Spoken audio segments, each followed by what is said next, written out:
Welcome to the Hustlers Manifesto podcast. We jailbreak from toxic hustle culture. We take hustler back from a belief that bigger is better, security is contingent on compliance, and freedom is reserved for the powerful. I'm your host, Sarah Duran. I'm not here to tell you how to make a quick buck. I'm here to change the way work is done so that we can live more meaningful lives right now instead of betting on an uncertain future. If you value this content, please rate it and comment on this podcast wherever you get it. If you're a freelancer, consultant, or solopreneur who needs better strategy for your business, learn more about what I do at fruitioninitiatives.com. Thanks for being part of the movement.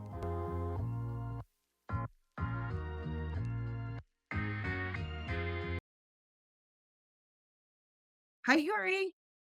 Hello. Hey, Sarah. How are you? I am doing good. How are you? Super cool. I'm so excited. So the moment you told me that, hey, let's have this podcast conversation, I was looking forward to it, and here we are. So I'm totally ready, even though I didn't prepare in general, like I didn't write a speech to say, but yeah, I'm totally ready. Awesome. No preparation necessary. This is going to be a great conversation. So let's jump in with the first question, the only questions that I ask everyone. Who are you? What is your work? And why do you do it? Okay, so my name is Yuri, and I'm originally from Ukraine. And the fun thing that I'm currently doing community building and helping people to connect with each other. But I started building communities without even knowing what this word means. Because, for example, in the US and in Europe, people were creating like online communities for dozens of years. I met some people in the community world who were doing communities, like online communities, longer than I was alive. And I was like, oh, wow, is it even possible? And the fun thing that I started my first community in Ukraine, it was community for SEO experts accidentally. So I had an internet shop and I delegated my SEO to some company and they all sent me invoices every month. I was just paying them and I didn't receive any new clients. And I know that SEO is not a like super fast game. If you want to do fast, you have to buy ads, Google ads, etc. But like it was months, like 3 months, 6 months, and I was like, hey, what's going on? Why is nothing happening? So I just went to some SEO forum and I learned some SEO basics and I understood that they were doing nothing except for sending me invoices. And that's how I became an SEO expert. And then I was like, oh, wow, I meet so many people, we have so many online conversations. Why don't we meet in person? So it was the first meeting. It was just some kind of co working. We just gathered there and we just had, it was 17 people. We had fun. We exchanged experience. We met each other. And the fun thing that I met two people who were living in the same district as I am. Their houses were basically 5 minutes away from mine, and I didn't know them. And that's how my first community SEO club started. And since that time, I've done every mistake possible in the community building. And I created so many community meetups and I met so many people and connected them. And I would say one of the best community meetups I've made, it was conference for sales experts in Ukraine for 700 people in person. And I did it just as a community meeting. And it was so much fun. And currently, when the war in Ukraine started, I was like, I lost every source of income in Ukraine. I was like, oh my God, what to do? And then I reached out to David Spinks. He was the founder of the CMX communities, like community of community experts, like one of the biggest. And I was like, hey, David, like I've lost any sources of income. Can you help me? And he just made a few posts. And then that's how I became a community consultant. And I landed my first few projects. With one of them I'm working till now. And I was like, oh, wow, I'm here to learn, but then I have something to share too. And now I would say that many people in the community world knows me and we have so good relationships. And I can call myself an expert because 2 years ago I was super humble. I was like, oh, I'm here to learn. I have no idea what I can add to the plate. But now I understand I'm adding to the space. I'm helping people to grow and we are doing it together. And it's amazing. I can't say that I stopped learning. I still learning, but I'm also sharing a lot of experience that I have. And yeah, it's an amazing journey. And I continue to do that, especially with the freelancers, because I'm working with 9 a.m. at Code Control and for building a community for freelancers. And so that's exactly how I met you because I invited you to the podcast that we run, Freelance Thrive and Freelance to share freelancers' experience with other freelancers and to connect them. Because I saw that many freelancers think that I'm a lone wolf, I will do everything by myself, like everyone else are competitors.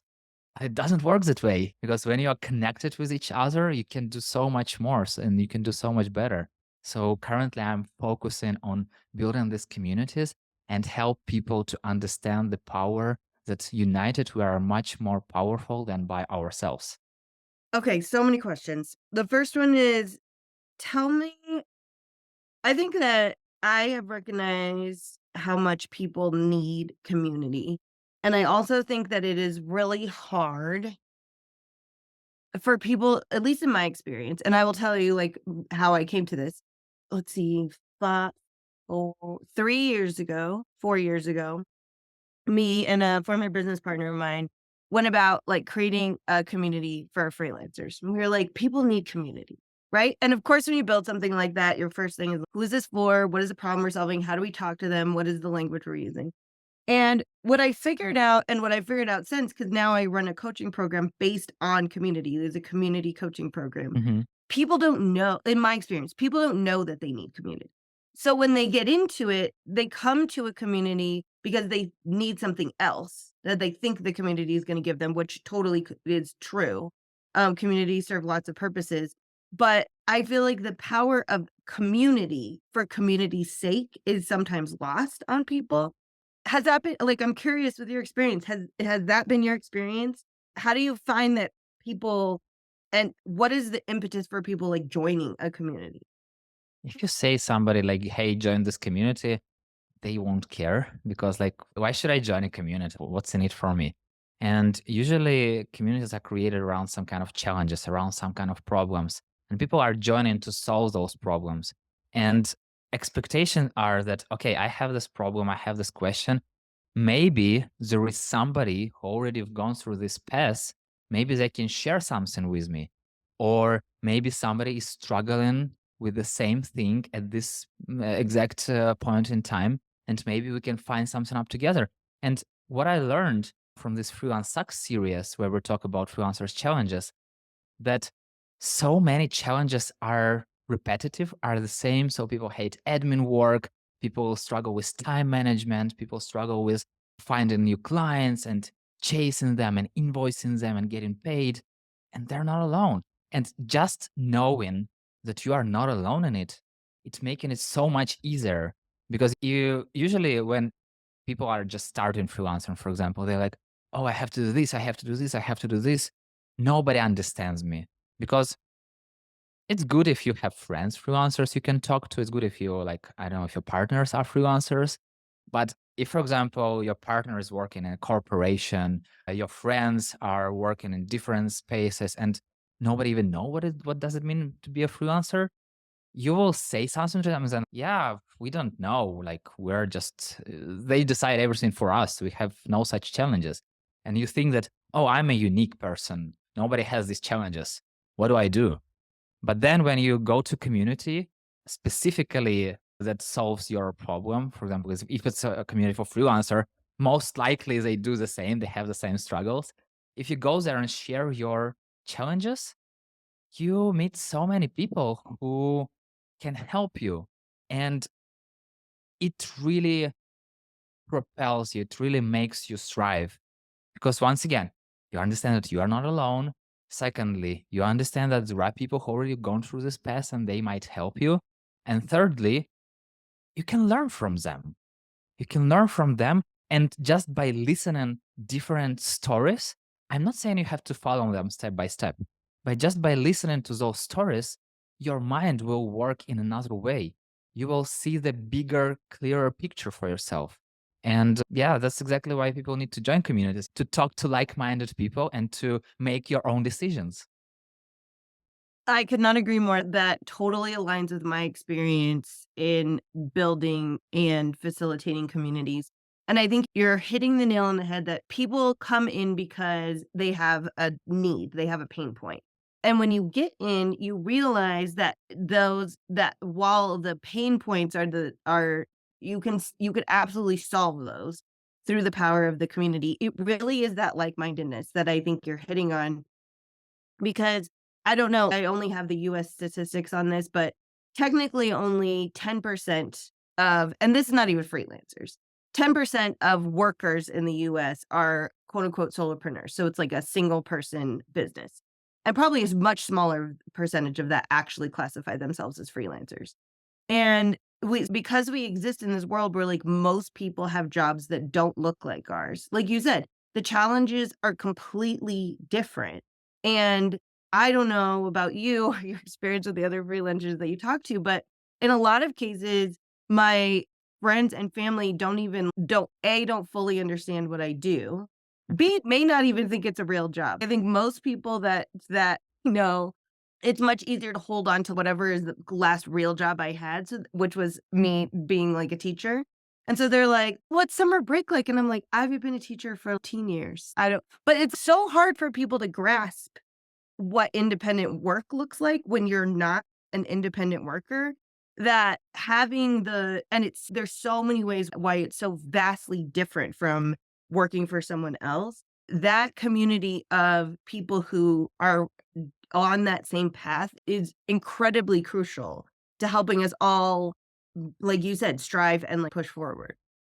What you've just told, work for somebody else. And I found this that I can't work for somebody else.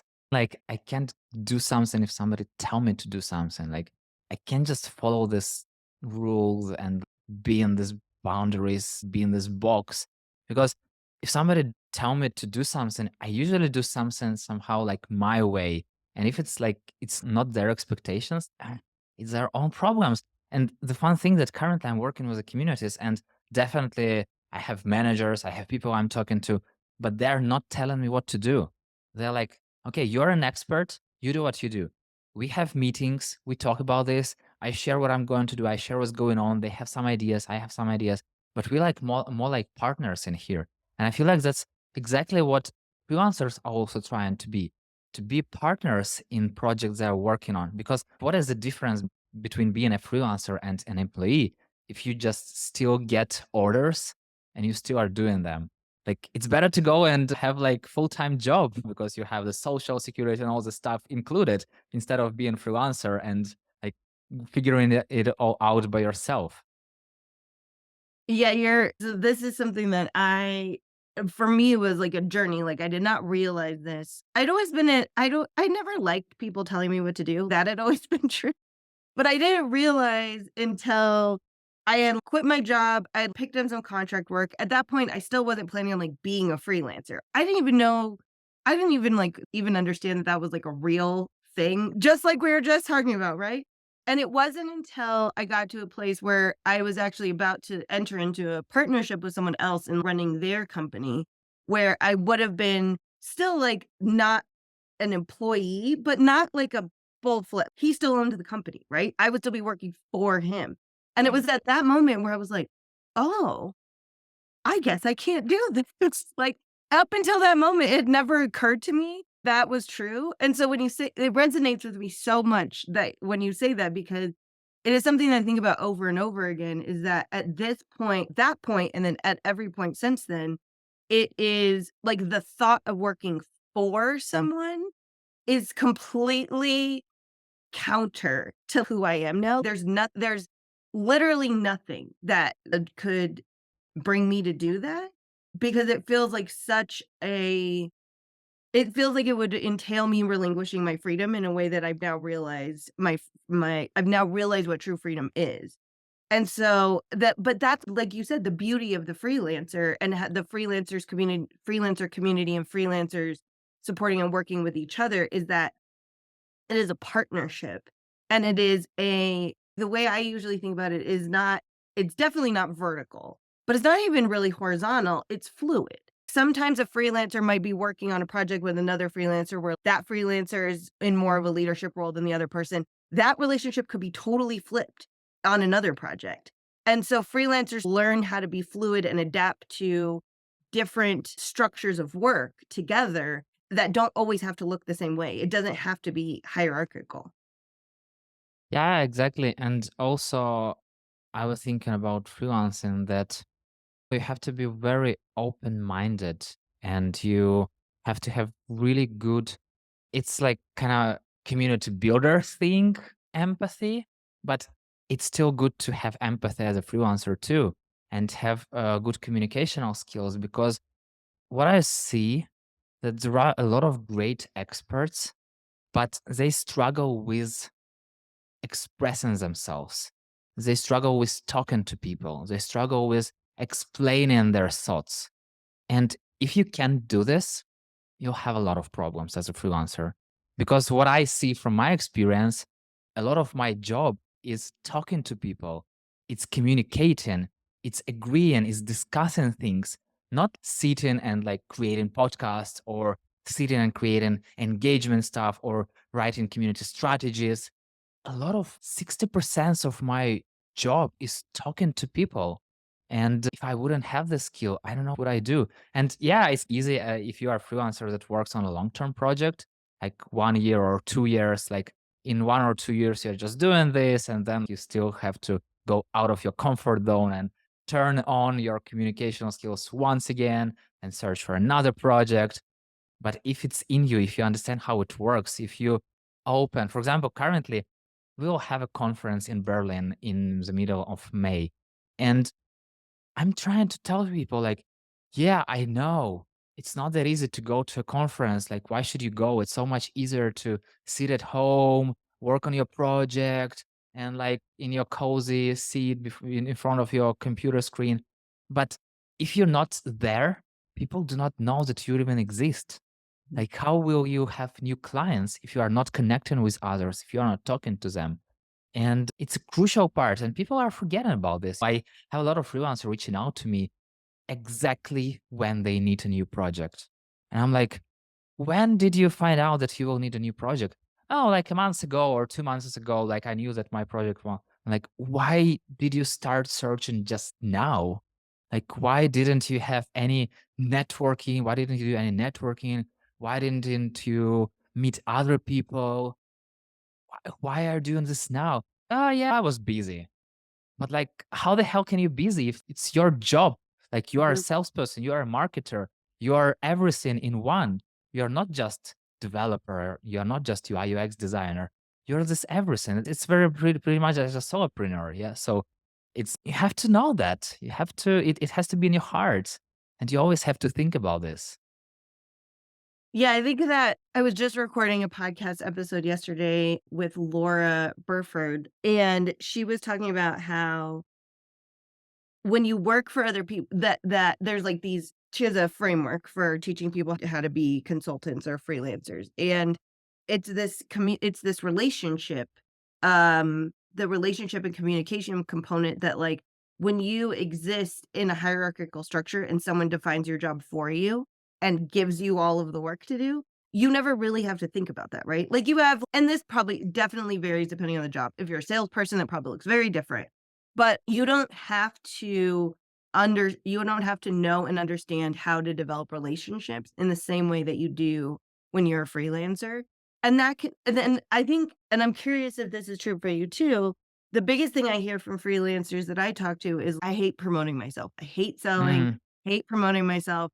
And what I always say to them is, "You're not I think you're looking at it the wrong way." So if you're looking at relationships as relationships and you're looking at relationships as getting to know someone, understanding their business, understanding them, understanding the problems that they're dealing with, it's not a you're not entering that conversation selling them something. You're entering that conversation to build a relationship with which could eventually end up in a sale. It also could end up in a referral. It also could end up in another connection that they make for you. But I think that we're going about it the wrong way when we're thinking about all of those conversations as selling ourselves, because people can feel that, right? They can feel that it's not genuine. They can feel that you're not actually trying to build a relationship with them. And I think that's the difference between instead of making it like transactional, where I'm gonna have 5 conversations, I'm gonna close one of them, I'm gonna get a contract. And it's different, it's long game, it's not short game. Now there are so many sales techniques, and I also not a founder, but I ran experts in Ukraine like for 5 years, and it's still alive. People are still helping each other. So I like brought initial rules and helped people to understand how to help each other, how to have conversation, all the stuff. Like now it's growing by itself, so I don't need to do anything by myself. But I know so many sales techniques, and the one thing that I really love is tell, not sell. So when you're really trying to solve someone's problem, like you are helping them. And it's like number one rule of sales experts. If your product is solving somebody's problem, it's amazing. You have to help people to use it. But if your product is not solving their problems, please don't try to sell it because people won't have good thoughts about it. And to your question about how do I feel promoting myself, yeah, it's so hard. I totally honest, it's super hard. Recently, so I have few things that I'm doing like on a background just for fun, just for curiosity. So first thing is between two water coolers meeting. So every Friday at 10 a.m. Pacific time, we have a small Zoom call with community builders all over the world. And it's 30 minutes. And we do it just kind of speed dating way. Like we have three meetings for 7 minutes and we go to breakout rooms one on one. And recently I've done 100 meetings. This Friday it will be 103rd. And we celebrated this 3 weeks ago. And I'm doing this another podcast, Community Life, where I talk to community builders about their life journey. And I'm very soon will publish my 100th episode. And it feels like a huge number, yeah? But for me, it was like step by step, but it's not the point. The point is then people started telling me how they admire what I've built because of connections they've made during those meetings, because of people they've met, because of this podcast and how they become closer friends, how they found out more about each other, how they build relationships. And I was like, I was so shy. I was like, why are you telling me this? Everyone can do this. It's not hard. You just do it. I'm just having fun. Why? And my friend, Pat Cooney, he told, oh, it's a Canadian thing. So we insult people by telling them compliments. And I was like, oh, okay. That's how Canadian people are. And it's still hard. It's still hard to get all this thing and to understand that, yes, I'm doing this. And yes, it really helps people. And yes, I don't have to be ashamed of it. I don't have to hide it. And I feel like it has to pass some time. You have to understand it because I still can't say that I'm understanding it fully. I started to understand that I'm really bringing some value and it really helps people. And what one thing that I'm doing, I'm going to those people who are telling me some nice things and I'm like, okay, what is number the most like my top one skill or what is my top one what is something that you like the most about the work I'm doing? And I'm getting their feedback. And when I don't know 50 people answers me and then I see that 10 of them told the same thing, I was like, oh, maybe it's my like power superpower. Yeah. And maybe it is. So it's still hard to me to understand it for myself, but I'm relying on a feedback to understand myself better through the eyes of other people. I love that so much. I think, like I said, the way that I do coaching is it's a community coaching program. So it's a group. One of the components is group coaching. And it's I'm always reflecting on, like I said, I had failed attempts at building communities and a community again, not in a hierarchical way, not in a anyone knows better than anyone else way, but having someone that can hold the space is a skill set and is important because I think that I've seen a lot of different groups or communities or things like that. Like everyone has the best of intentions, right? They're like, hey, we're going to get together. Hey, we're going to do this once a month or once a week or whatever it is. But if you don't have someone who's holding that space and holding the structure, or offering up some sort of structure for it, which may be fluid and may be different every week, it flounders. And I think it doesn't have the same intended effect that it can with someone really intentionally thinking about that. And so that's what I when you're saying that, that's what I hear coming out is it was intentional, but not necessarily as intentional where you were like, I'm setting out to do XYZ. You're just like, I like doing this. I think it's important, so we're gonna keep doing it. And as you did it, you're noticing that people are finding value in that intentional space that you're holding within that community. And to a point about that community needs somebody who is like a glue for Yeah. everyone. When somebody asks me like, why do someone need a community builder or a community manager? I'm always asking, have you seen Encanto animated film? Because there is Mirabel Madrigal, the main hero. So she doesn't have any powers, like superpowers. She's not super strong. She can't hear people from a long distance. She can't change her face and all the stuff like all other people in her family. But her superpower is she keeps all others united and she empowers them to make their superpowers even better, to make them work. And that's exactly who is a community builder. Like you may not have an ability to teleport, you may not have an ability to fly, but you have this ability to empower people, to connect them with each other, to glue them, to stick them together. And that's if you don't have this person in the community, nobody will do this. And I had sales courses. So basically, based on our community, people told me, like, I want to learn sales. Do you have some kind of courses or something like that? So I found a sales coach, like a very great person. And we've done like 10 cohorts or something like that of sales courses. And we created for every cohort, we created mini community. It was like 15, 20 people in one cohort. The course was like for a month or something like that. We had 2 days in a week. We had online meetings, so like lessons. And then it was an additional community on Telegram where we can chat, where we can share our solutions to some tasks and some challenges, and where we connect with each other.